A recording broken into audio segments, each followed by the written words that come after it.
Welcome and thank you for tuning in. You're listening to the Beyond 50 radio program. I'm Daniel Davis. This is one of those times when the world is in such chaos we kind of wonder if we'll ever prevail through the turmoil that seems to be in front of us. There might be that moment that you'll experience within your own lives that you're dealing with an illness of your own son or daughter and thinking to yourself, will there ever be an end to this? How can it be helped? But then across the field you notice that another set of parents are dealing with the same situation, but somehow a spontaneous remission occurs, and you think to yourself, my goodness, what happened there? That was nothing short of a miracle. Or perhaps you could be one of those who are sitting there looking at the pile of unpaid bills as you negotiate time and extensions with both creditors and utility companies, knowing that just around the corner you're about to sign the final paper that says that it's time to foreclose on your house and you have no financial resources in sight that will turn this around. Then all of a sudden you pick up an article in a newspaper where you discover a young man who is homeless in his 20s has just won more than $300 million in the lottery. And you think to yourself, wait a minute, I thought I played by the rules. Or perhaps you're somebody who is out there and you're in your mid-50s and you're discovering that you want to go into business for yourself, or perhaps that special career that you've always dreamed of pursuing. So you're out there, you're ardently trying, and you discover that it's been now 18 months, getting close to 2 years, and outside of a few nibbles here, no real bites, and you wonder, is it ever going to turn around? Then at one moment, you turn on your computer and you notice this big highlighted YouTube video in which there is a homeless man in his mid-50s, no less, who's panhandling for change in a wet field right next to the edge of a highway. A news van rolling up, offering $1, and says to him, show us what you're willing to do to earn this $1. And before you know it, you hear a golden voice that you know is destined to belong on radio. And within less than a week, this man is accepting a job as the voice of the Cleveland Cavaliers, has a house bought for him with a very good salary. You say to yourself, why don't I get that break? On the Beyond 50 radio program today, we're going to be talking about a phenomenon known as miracles. Miracles transcend any religious faith. In fact, just about every human being, by the time they reach the age of 5, has probably heard the word miracle in and of itself. On our program, we're going to be talking with our guest, who is an award-winning author, international teacher, and a human potential expert with almost 40 years in transpersonal psychology, human motivation, and spiritual healing. She's joining us on the Beyond 50 radio program to talk with us about her book, Making Miracles, Create New Realities for Your Life and Our World. I'd like to welcome to the Beyond 50 radio program today our very special guest, Ms. Lynn Woodland. Lynn, thank you for joining us here on the program today. Well, thank you, Daniel. I'm so happy to be here. I love the idea of a baby boomer radio show. I'm very excited to be honest. Well, we kind of put that in the beginning, but as I was suggesting to the producer even after the first year, it's time to remove that, because what happens now when you have Generation Xers who are approaching midlife, and how do you talk with them and the whys? But we found Beyond 50 to be a very unique title just for that reason, that you get to deal with each generation who's going through the experiences of what it is to actually be approaching midlife and the challenges that come with it. Now, tell us about this book. This here, originally the title was Holding Butterflies, which I really got a kick out of because I looked at it as a sort of a quantum physics exercise. You know, the idea of the butterfly flaps its wings in New York City, and in China you have sunshine instead of rain, but you changed it to Making Miracles. What was the reason, first of all, for the title change? Well, I originally self-published the book less than a year ago, and the whole way it got picked up by Namaste was a miracle story in and of itself. But originally I titled it Holding a Butterfly because I used that as an analogy for the perfect state of mind for calling forth miracles. You know, just imagine it. Your hand is open, and a little butterfly comes and sits in your palm. Your whole body is still. Your mind is quiet. You're focused, but there's no strain. You're very present, and there's this whole feeling of lightness and wonder. You know, you're just really in the magic of life, which is very different from how many people go about using manifesting techniques, you know what, where we get real strained and real attached to the outcome, and we're going to just visualize it. You know, if it kills us, we're going to make it happen. Mm-hmm. That holding a butterfly is about really tapping into the wonder, the magic, the lightness of being, and then you let it go, and it doesn't leave you empty. The experience actually leaves you full. I think that's actually a wonderful visual. I know many years ago, as I was in a zoo in the Northwest, they had a butterfly exhibit, and it was just like being in a fairyland, especially with the little kids. You know, they're holding butterflies. You see them sitting on the shoulder, and just, you know, that connection of being there in the now. And I couldn't help but smile and feel the enchantment of, you know, really the magic that I was seeing before me. And miracles have that effect on us in such profound ways. And you know, I set up the book. I really set the whole book up as a group experiment. Mm-hmm. So it immediately turns readers into participants in a miracle-making experience, an experiment, actually, as soon as they begin reading. It invites readers to step outside of space and time, to reach out in loving compassion to every other reader, wherever they happen to be in space and time. And then the experiment involves focusing and directing this collective energy of love to see what miracles we can create for ourselves and for each other and for the world beyond. So instead of having a private experience with the content, readers are really having a spiritual experience with other readers.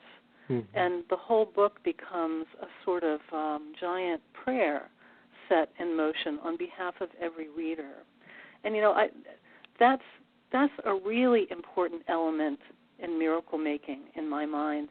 We can do manifesting techniques where we aim intention at something and see it come to us. There's a lot of buzz around the law of attraction and a lot of techniques that are very effective. And yet miracle making is really about the love and the more than the outcome. Miracle making, I think there's something important about joining us together in the process that is the miracle. Mm-hmm. That's even bigger than the outcome. And I see that really as a species where we're moving toward is learning about the power we have together that we can never tap separately. That makes sense. It really does. In fact, that was one of the things I've seen that came out of the book as I was reading actually the original title, which is Holding Butterflies. And that is that you continually say that throughout each chapter, you know, at times in paragraphs, that, you know, that you're in this space and time where other people are wishing for the same things, you know, as far as miracles go. So it was as though you were literally taking yourself from a point of thinking about yourself and the miracles that you would really like to desire and experience in your world to sharing that with others. In other words, so collectively that intention becomes more magnified. It's more powerful. Exactly. And the miracle experiment is something that I introduce through the book. And I really like to add to every time I'm with an audience to invite people to add their love to it. Because essentially what it is a gathering of people, but we do it outside of time and space to join in love to create a growing snowball of consciousness. And it seems far-fetched that we could connect with people this way, and the premise is that we create a real generator-like wave of love energy that can work on behalf of each of us. And that kind of connection may seem far-fetched, and yet all the things I present in the book are really just different new applications for things that science has already proven to be possible, or at the very least strongly suggested to be possible. And I think we're just beginning to tap, just scratching the surface of the power we all have together. I think love energy actually is going to take us into a new kind of power, that we can't get to without love, and we couldn't use responsibly, unless we were doing it through love. Mm-hmm. Now, Lynn, here's what I would like you to do. First of all, we'll take the word miracle of itself, and what would you say, if you could, give us its most direct definition for our listeners to understand?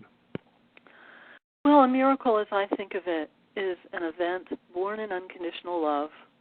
It has a healing ripple effect on everyone it touches, and it seems to defy the laws of the natural world as all these wonderful results unfold by way of serendipity rather than effort. And it feels beyond what we thought could happen, so our beliefs about what's possible stretch a little wider. Now, the deeper miracle, what I think of as the real miracle, is the love that gives rise to the visible effects. I can give you a great example of that. You'd mentioned something about somebody winning the lottery. Well, I did an event a year or so ago, and we did a live experiment, and one woman left really feeling kind of a buzz, that there was a lot of energy up, something was happening, she felt on the verge of something, and sure enough, a few days later, her sister called her and won the lottery and was deciding to share it with her. Now, what she had given some attention to in the event was that she wanted to be able to write a book and have free time to do it, and this money actually enabled her to quit her job and work full-time on her book. Yet what she said was the real miracle wasn't the event of the money. It was that her sister chose to share it with her, because the two had this very strained relationship, and it just completely knocked her socks off, that her sister would share. It created a whole new healing in their relationship. So that's the difference. That's what I think of as a miracle, that we might have this great event, and yet there's something else to it that's about really opening our hearts and connecting us to other people and giving us this feeling that we live in a benevolent universe. Mm-hmm. Lynn, I was actually thinking on that point, and you kind of helped me a little bit to really grasp that, and that is, when we tend to think of miracles, we tend to, at least for a lot of us, see the positive, unbelievable outcome. That's the feeling from it.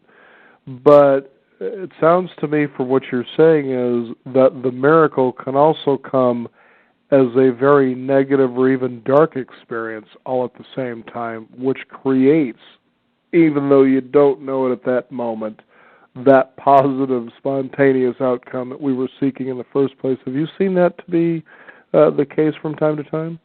A sense that challenge can push us to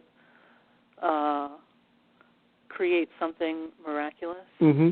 Because, to give you an idea, as a friend of mine who had a son became deathly ill, okay, and it was just something that kind of blindsided him. And the interesting thing is, they said that over time, even though at the beginning I couldn't see it, at the same time it was a blessing. First of all, we were thankful that he survived. But the experience they had shared collectively with other parents who happened to be in the intensive care unit, and the experiences they had with what they were going through, and interestingly enough, it was around Christmas time, so it was a different way to experience Christmas altogether. Wow. Now, in and of itself, they said we began to understand the true miracle of that occurrence because, A, we became tremendously more compassionate and more aware of, for instance, parents who are the real heroes that you see that are around you every day that you would have never seen before. Those kind of parents who have, say, autistic children or children with severe handicaps. And they began to say, my goodness, we couldn't believe the unconditional love that was around us the whole time, and we probably never would have had that seemingly negative experience, a possible miracle, if you will, had occurred to them. Yeah, I really hear what you're saying, and I agree that every life experience has some lesson, some hidden blessing. An illness in particular can be such an impetus for spiritual growth. And it's never so cut and dry that, we call our illnesses to us because we did something wrong. Right. That's how that philosophy can be very abused. Mm-hmm.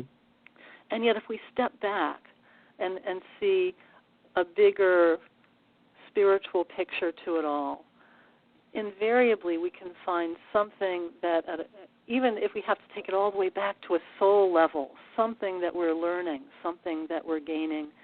And, one of the things I walk people through in my book is a series of questions that can help us discern what might be the benefit that's coming of those experiences in life where we feel stuck, where we feel that things are out of our control, where we've done everything we know how to do and life won't change. In those kind of situations, invariably, we're still learning something. And if we can discern what it is, it's like it takes it out of the realm of the unconscious and puts it in front of our face so that suddenly we have more choices. Mm-hmm. For example, illness can be a way, for many people, it's the first time they stop and they look at their priorities and perhaps they put themselves first, mm-hmm. and they realize that they've never done that, maybe their whole lives. And sometimes the thing that will best support healing is to start taking steps to put oneself first and reach out for help and do all the things that the illness is pushing one to do without needing the illness to make us, to force us. And that can be excruciatingly out of our comfort zone. Mm-hmm. Exactly. And yet that can be such a powerful healing step that I've often seen people just release symptoms that had been plaguing them for a long time when they were willing to take these big steps beyond their conditioning.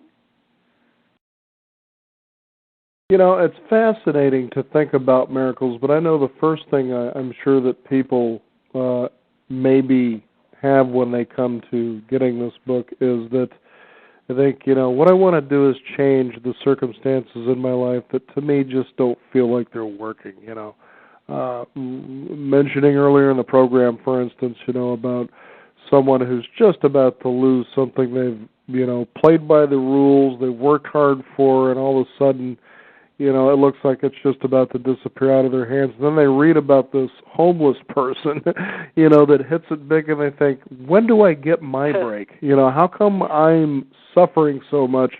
And this person just goes about life playing by, a different set of rules, if you will, but they get that lucky break. So that people come to a making miracles type of a situation and say, well, how do I do this, and how does it really change me and my circumstances? But you've experienced that actually does happen.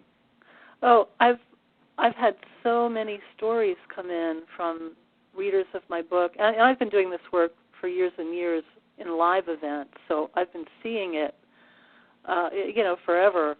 But I've heard so many people who've just picked up the book. Just an example, there's a couple who were really in a lot of financial stress. They were underwater in their, big beautiful house, and they're older. They're wanting to retire and felt like they couldn't. And they said they were doing the chapter that was just about affirming, I don't know what's going to happen, but I know it's going to be great. Mm-hmm. And the next day, they found an unexpected new source of income that allowed them to scale back their business to about part-time and give attention to something that they really wanted to develop in a more of a creative field. And since then, very shortly thereafter, they were able to really just walk away from their house and buy a new house for $20,000 in a neighborhood they like, in a short sale, foreclosure, and are totally living in their means now and are very happy and are pursuing their passions and, boom, one thing after another after another. And I hear that over and over and over again, mm-hmm. that we almost have to just step out of ourselves for a little bit, just for moments. We don't even have to believe, just imagine. Mm-hmm. And really, any kind of circumstance can shift. Now, in making miracles, what I noticed, what I first of all enjoyed was that you use the word God. And I say that because through the years of many different segments, you always hear people, well, it's God, the universe, this, that, the other, whatever you want to call it. I say, just call it God and keep it simple, would you? But the other thing, too, is that you do blend the science, especially, that we're beginning to really understand the true power of what the quantum field is, that all-empowering universal energy of possibility. Describe the zero-point field.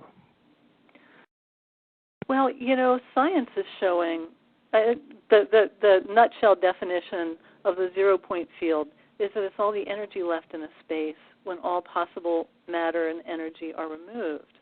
And more we're seeing that this remaining field comprises literally a supercharged sea of light backdrop to everything. And physicists have theorized that if we learn how to tap it, it could become a limitless energy supply, meeting all of our current needs, even enabling things like Star Trek-like space travel. Mm-hmm. And, another really interesting glimpse into this, as physicists are working to tap this, to build the machine that will tap it, there's this other different glimpse into this field of light coming from the growing body of research on those who've had near-death experiences.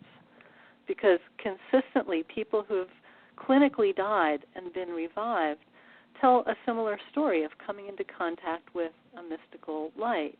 And these experiences transform them very profoundly. They have a measurably higher zest for life than the general population. They're more apt to be psychic. There's speculations they might even come away more intelligent. And one of the things that they say about this exposure to the light is that they describe it in a way that's far from cold and neutral. They talk about it as being synonymous with unconditional love. Mm-hmm. And, it seems that the disconnect from their physical body might actually give these people a direct experience of the zero-point field that we don't get in our physical bodies from our physical sensibilities. You have to be in the science lab to discern that. It's not at the level that we can see and touch and feel physically.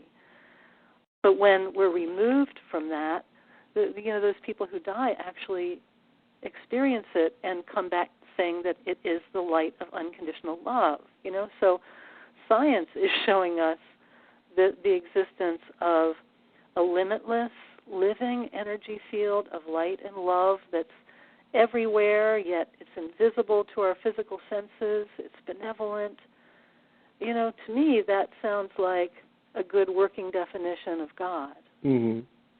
Or at least the kernel of truth that people, I guess, of all times have tried to make comprehensible through the various paths of religion. Now, what's interesting in your book is that you have several exercises, and then it seems like every chapter you had ended with a question for thought. Now, just to let you know, it's been about a month since I've read it, but I have read it. Believe me, it was one of those, you pick it up and you go, my goodness, this is so inspiring, it's exciting, and you realize one of the biggest things besides, writing down what your life desires are, whatever they may be, they're different for a lot of different people. But it would seem this day and age, especially with the state of economy and the march on Wall Street, most people are thinking of one thing, but that's in and of itself its own miracle. But one of the things that I liked, one of the exercises or things that you say is, there are no circumstances that are beyond my control. Tell us about that. Well, it's a way of looking at life. And more science is showing us that reality is a very fluid thing, that it shows up basically according to our expectations. And as we expect the world around us to be out of our control and to be random, it certainly, will meet that expectancy. And the more we start to look at life as though it's really reflecting something about us inside, the more we start to have a real working relationship with our reality and our experience. And that's when we really need to look at not just taking responsibility for the wonderful miracles, like, wow, I meditated on something and boom, it showed up, and I am so powerful. But then when our car breaks down, it's not our fault. Or the other thing too, Lynn, I had these experiences myself. It's just when things just really seem that they're great or they're working good or they're on their way, then something that just really stinks comes along and it blindsides it, and you go, wait a minute, what's going on here? Why can't I have that bliss that seemingly everybody else has? Yeah, and that kind of stuff, it's not something we're doing wrong. Mm-hmm. We really need to take blame and shame out of the equation in order for this way of looking at life to work for us. Mm-hmm. We need to just get rid of that and instead say, what does this experience show me about what I've been taught to expect from life? And those teachings usually go back way, way, way far to a time when we were so young we didn't really have any choice in the matter. But if we can see, this is something I was taught, this is something I've learned, maybe I can unlearn it. And we just disempower ourselves in the other direction, too. We say, wow, that was a really lucky break. Couldn't do that again. Mm-hmm. That was totally out of my control. Well, what if that reflected some part of us that was ready and willing to reach for it and receive it? Mm-hmm. For instance, I might, as what you're saying to be true is that, as things are good and then something terrible, it seems, comes and blindsides and takes that away from me, is that I might be saying, or I have learned, I don't deserve to have a lot of good things stay consistently good, and that once I have that good feeling or that thing that I want, somebody's going to come along and take it away. And I felt that was an interesting point of view because some years ago I had a person on the program who was talking about family constellation. And one of the things she had mentioned to me, she says, because you have Native American blood within you, my grandfather was full-blooded Cherokee, that is, she says, you've come to understand generationally, and maybe you've inherited this, that you had things taken away from you. And when you think about that, that's what happened to the Native Americans on the American continent. So it stands to reason that I experienced these things, this taking away of happiness, of joy, or whatever that thing is, as a result of something that had happened generations ago. And she was suggesting when you clear that, you won't see that as often, but that it is a gift for you to recognize it first. Tell us how just the awareness of that alone, that particular miracle, really helps people transform. Well, I think just recognizing. Just being aware of it. It's something that our experience is part of our makeup. Mm-hmm. It gives us the power. We can always change ourselves. We can't change what we experience to be a random, senseless universe, but we can change ourselves. And, we always have the choice. And one thing that we can always do is start to release the filter of judging our experience as good and bad. Mm-hmm. Like, this is a good thing, this is a bad thing. We could instead start to see, okay, so what is the lesson in this?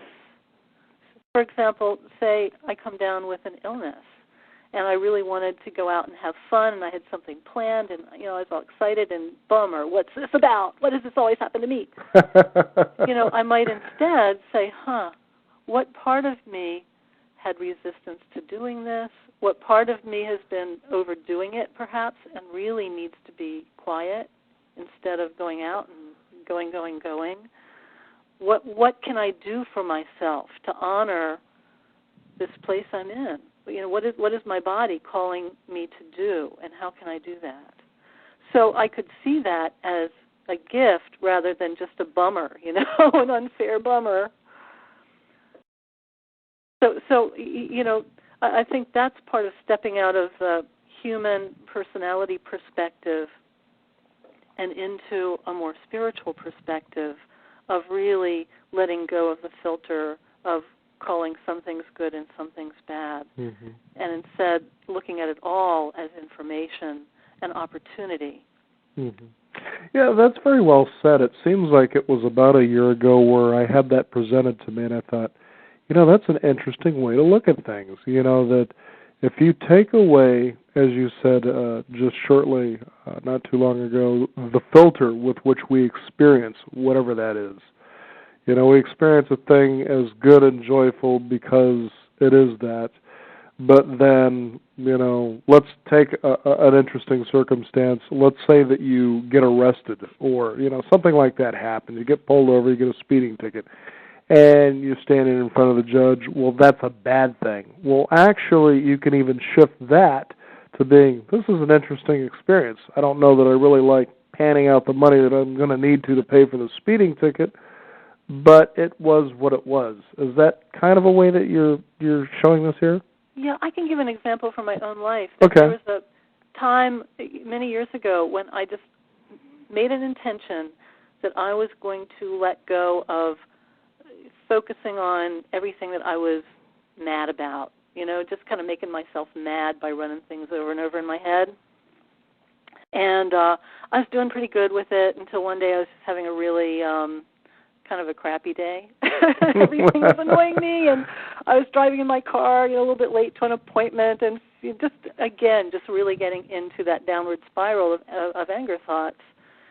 And I got into a situation where the person in front of me slammed on their brakes, and I was able to stop in time without hitting them, but the person behind me just plowed right back into my bumper.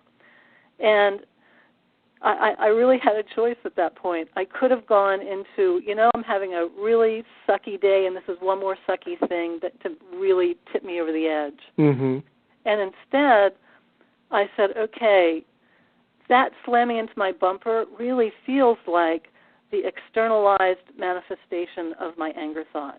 That's exactly what I'm doing to myself.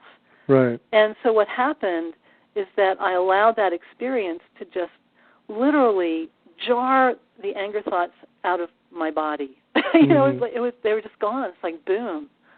Nothing was terribly hurt. I had no more thoughts in my head. I just was really present and actually peaceful. And I went about the rest of my day in a much more peaceful place. And I looked at that as really a gift. It was exactly the response to my intention that I did not want to get stuck in these thoughts. So I called forth an experience that broke the pattern. So that's what I'm saying is we have that choice, because I could have gone the other way into, why does this happen to me just as I'm really late? Just, Or going into road rage, and before you know it, you're standing in front of the judge and he's telling you it's time to take some anger management classes. Yeah, right. You need to calm down, young lady. For those of you just joining us, this is the Beyond 50 radio program. We're talking with Lynn Woodland. She is author of the book Making Miracles, Create New Realities for Your Life and Our World. Now, one of the big things that you really touch on here is when people set up across their intentions, or there are those things they want to manifest in their lives, we tend to, for one, see the outcome in the way we would like to see it. But sometimes, as you've heard, be careful what you wish for, you're surely going to get it. And certainly when it comes to you go, well, that really isn't what I wished for here. That wasn't my intention or what I wanted to manifest. And then the second thing is the time in which you want to see it happen, such as when I opened up the show and I'm talking about somebody who wants to go after that dynamic career, and they find themselves 2 years later and really no doors have ever opened. And what you talk about in the book is that feeling of timelessness, that allowing something to happen occurs. How does that accelerate to where maybe somebody doesn't have to wait the 2 years? Allowing allows that to happen, right? Well, I always think of the definition of patience as not being about waiting, not being about taking a long time and waiting. Patience is about being so present in the moment and so complete and whole in the moment that we've let go of a future outcome. And so when we have patience, we're in the state that actually speeds up the outcomes that will support our wholeness. Mm-hmm. You know, the difference between manifesting, you know, aiming intention at something to call forth a specific result, and miracle making is that miracle making, you know, we might get excited about something and put it out there, and then we really let it go and let God bring us the outcome that is absolutely best for us, not just the best we can imagine. Because, you know, we sometimes call our results bad and wrong because they don't fit our pictures. You know, maybe that if, another example from my life, I had my own church at one point, and I was doing a lot of manifesting work to grow that church, and it was not happening. It was getting smaller. And I'm like, God, but, you know, what's the deal? I'm doing my work. What's the deal? And out of the blue, I got invited to join a group of ministers who were part of a much larger New Thought church. And I didn't even want to do that because I am working on growing my own church. What do I need another church for? And it seemed like, you know, I could do both. You know, I somehow just felt drawn to doing it. And very quickly I realized that this was how God was answering my prayer, that here I was in a much bigger church that was already grown for me. It had administration. It had a lot of the infrastructure that I was doing all by myself, and I had colleagues for the first time that I found to be a tremendous benefit and gift. And if my own church hadn't shrunk, I wouldn't have known. I would have still been plugging away at a path that wasn't nearly as right for me as what God had in mind. You know, another great example of that, there was a guy who attended an event with me, and we worked up to this big healing circle. And I asked people to hold an intent for it, and everybody came up with their intent. And then I said, now think of something even bigger. And the first thing the guy thought of was, well, I'd really like to disappear this big old wart on the bottom of my foot. It's been bothering me for years. And when I said, make it bigger, he said, okay, I want a better relationship with Mary. Mary was his wife. And after the healing circle, the wart instantaneously disappeared. Boom, healing miracle. Now, his marriage completely disappeared, too. They got divorced. And he was telling this story about a year and a half later in another group with me as a healing miracle experience.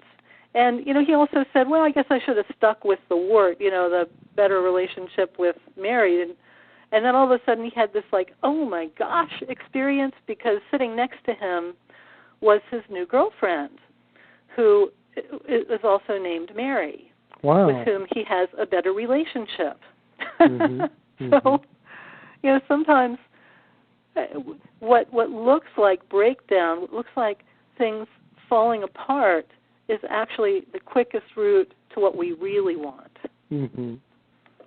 I know that a few years back I had the opportunity to interview with Marianne Williamson, and it was funny because I was listening to a tape of hers some years back, and she was talking about how sometimes we really get in our own way and we hold on to something that really is blocking the opportunity for that bigger thing that we want or that God has in mind for us. And she says, you know, and it was funny how she used the analogy, says that you took this little bitty part on Hill Street Blues and you held on to this. And you've held on to it, but you find yourself miserable. And you don't realize that if you would just quit that little bitty part that you're holding on to in Hill Street Blues, that God's had something bigger for you all along, something that would bring you more of the gratitude and the gift of joy and happiness that you've always longed for. Have you found that a lot of times, I mean, over almost 40 years you've been doing this, you've worked with, I'm sure, people of all religious backgrounds, of all levels of income streams, just all walks of life. Do you find that was probably one of the most consistent things of people getting in the way of themselves that prevented the miracles from happening? Absolutely. We try to micromanage God. And it's because we believe that we're alone. We believe we're separate. And that's some of why. I mean, I've been doing work with manifesting for years and years and years. And there's a way that I see a lot of what is popularized nowadays as manifesting work has gone a little bit out of date. I mean, it was very fresh and exciting when it was first introduced through some of the big teachers like Louise Hay and Shakti Gawain, who really taught us that reality is a fluid thing, and we're just way more powerful than we know. And yet, I think there's something today that we need to know about being more together, that we, excuse me, we have to do this together. It's not enough to lock ourselves away with our vision boards and affirmation journals to get our own goodies. There's something about joining that's going to take us the next leg. And that's why I think things like, the Occupy Everywhere movement is thrilling. It's very exciting. People are starting to get it. And that's something that I've built into this book, that people actually begin to have an experience of being with other readers. That's something that people have shared after they talk about their really cool miracle experiences. Then they start saying things like, and I just don't feel alone anymore. I just feel so loved. and that, to me, is way more important than those big flashy events that we all want. We all want that, and they're easy. And yet to start feeling like we are connected, we're living in a benevolent universe, and we are so joined together, that's something even bigger. That's what is evolving us as a species. Now, Lynn, there is one person that you mention consistently throughout the book, and that is a Dr. Fuller. Tell our audience who this is, because this was a really interesting, a manifester of miracles, but generally for other people. Yeah, he was a pretty amazing guy. He was a world-known healer, and he was particularly known as a dental healer, although people had all kinds of spontaneous healings in his presence, or out of his presence. He was just as effective over long distances. And a particular phenomenon that he was known for, it was the spontaneous manifestation of new dental work. He would lay hands on people, and all of a sudden their dental fillings would turn all shiny new, or they'd have a new filling, or sometimes people would grow new teeth. Wow. And it would be instantaneous. You could watch. You could just look into a person's mouth as it was happening. I had it happen to me, and I've worked with this phenomenon for some years now. I've observed it, and personally, I don't think it's all about just healing physical illness. I think there's something in it that is that's vibrational, that's really connecting us to something higher. And in fact, if you've read the last exercise, I know it means you have to read the whole book, where some people just start with the last exercise, but that actually is the most profound, and it works with this healing vibration. Or actually, I don't think it is a healing vibration. I think it's a higher consciousness vibration. I've already had one reader share with me that after she read that, her dental fillings changed. They turned shiny, new, and she knew it. She really knew it was different because it was a decades-old filling that her dentist kept haranguing her to redo, and she kept saying, no, it's working okay. All of a sudden, it was bright, shiny, new metal. So these are some interesting, and I talk a lot about this in the book, and this is a level of miracle that is not for everyone, because some people just hear that and say, okay, this is a bunch of hooey. Sure. And it is until you see it and experience it. Mm-hmm. It's once you see something like that, how can anything be impossible? Mm-hmm. It's real-life alchemy. Once you see metal appear instantaneously,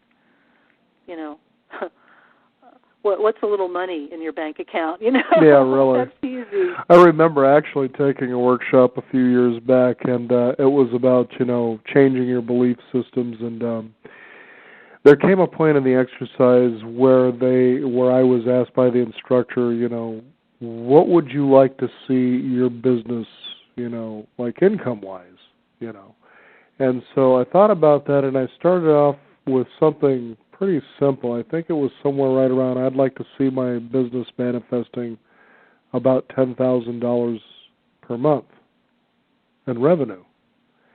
And then I stopped short, and I got angry with myself, and I said, "Are you kidding me?" And I jumped up to $100,000 a month. But it was just that shift in awareness, like, why am I settling for so much less when I'm willing to give so much more?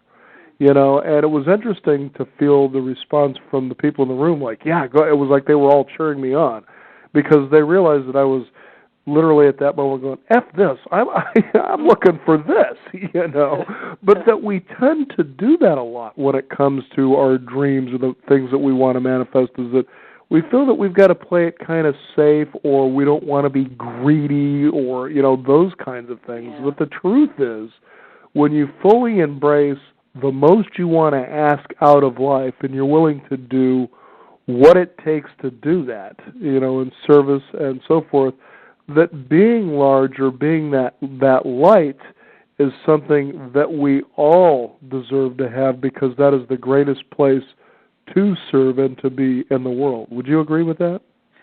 Absolutely. And that's one of the reasons that I include in my book some chapters that relate to the fear of miracles, because miracles tap us into power, and power is a responsibility. With greater responsibility comes greater expectations of us. It comes with all kinds of things that we don't necessarily consciously think about when we ask for, okay, God, I want it all. I want it all. I want it all.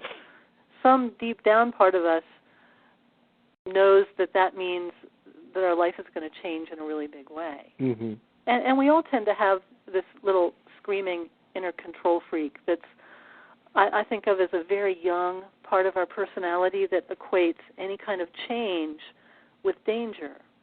And we'll just hold on to the status quo, kicking and screaming. And if that part of us is big and very unconscious, it can be the part that really drives the bus. And the more we can start to see it, like a little kid, you don't put a screaming little kid behind the wheel of the car and say, drive, honey. You put that kid in your lap and, you calm it down and say, there's nothing to fear, and then you put it in its car seat and you take the wheel. And we can do that with that part of us that acts in an unconscious way to sabotage our best efforts, but we have to recognize what it is. Mm-hmm. When we say, I have no fear of miracles, we're probably just denying that part. If we can walk ourselves through it and say, okay, yeah, I can see, I get that, I see that, I could be afraid of that, yeah. Mm-hmm. Mm. Then we can walk ourselves through the fear, and it won't be running us anymore. Mm. So there it is. You get in the way of yourself, and you think, why aren't things happening for me or happening soon enough, and why am I suffering? Why does everybody else get to have the miracles that I claim to want? You realize that just the simple awareness of that in and of itself is the first power to transform and to be able to clear that way so that things accelerate faster to you. Yeah. There was a time in my life when I did a lot of work with prosperity teachings. And it's like decades ago. And I was just doing all the New Thought, prosperity work, and it was working. And suddenly, boom, I had a whole lot more money. And instead of going, oh, goody, I'm so happy now, it kind of freaked me out.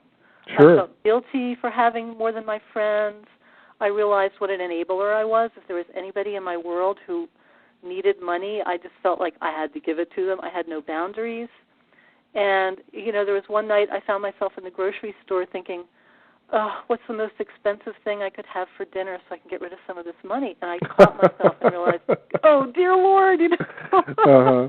And I actually did disappear a lot of the money, not all of it, just enough so that I wasn't, I had enough for myself, but not a lot of excess that I didn't know what to do with. Mm-hmm. I had to really do some personal work on being a good steward of that power and energy that is money. Mm-hmm.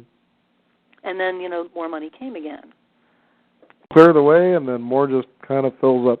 Now, Lynn, as an exercise right now for our listeners, what is one exercise that our listeners can take from this today? Obviously, one is pick up the book, but it's just a really wonderful read. It totally really is. It's one that stays by the bedside because you could jump to any chapter. You don't just have to read it from cover to cover, but you can jump into chapters and whatever the case is. Because I think it will really help you clean all those little bugs that kind of block this energy from flowing through and being used by you in a wonderful way. But let's give our listeners an exercise that they can use starting today, which can help them to do that, to begin to manifest the miracles. Well, how about a little 30-second miracle experiment? Sounds good. Okay. Well, everybody out there listening, just take a moment. Just take a deep breath. Just feel your attention shift a little bit.